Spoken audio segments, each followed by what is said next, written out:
Hello everyone, welcome to a new day and a new mini vlog. আজ 29শে April, আমার জন্মদিন। School থেকে ছুটি নিইনি, তাই সকালবেলায় চলে গেছিলাম স্কুলে। টিফিনে খেয়েছিলাম ক্যান্টিনের নুডলস আর তরমুজ। গরমকালে তরমুজ খেতে না ভীষণ ভালো লাগে। বয়সে ছোট হোক বা বড়, জন্মদিন তো সবসময় সবার কাছেই খুবই স্পেশাল হয়। এবছর জন্মদিনে প্রথমবার আমি বেশ অনেকগুলো কেক কেটেছি। আর হ্যাঁ, আমার বয়স কিন্তু মোটেই 23 নয়। Happy birthday to you. Happy birthday, dear Didi Bhai. Happy birthday to you.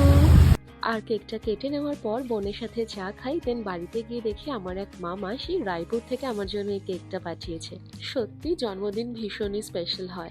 তারপর সন্ধ্যাবেলায় আমি আর বোন দুজনে রেডি হয়ে যাই বেরোনোর জন্য। একটা প্ল্যান ছিল, তবে হ্যাঁ, প্ল্যানটা আমার একদমই নয়। মানে এটা আমার জন্য কমপ্লিটলি একটা সারপ্রাইজ ছিল। আর যেটা বলছিলাম, জন্মদিনে স্পেশাল ফিল করতে কার না ভালো লাগে বলো তো? আর তাই আমিও একদমই ব্যতিক্রম নই। Happy birthday to you.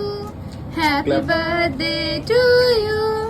Happy birthday, dear Didi. Happy birthday to you. তো আবারও কেকটা কেটে নেওয়ার পরে আমরা ছবি তুলি, ভিডিওস করি। আর যেহেতু আমাদের ভেজ চলছে, তাই খাবারে অর্ডার করেছিলাম paneer pizza, french fries and chilli baby corn.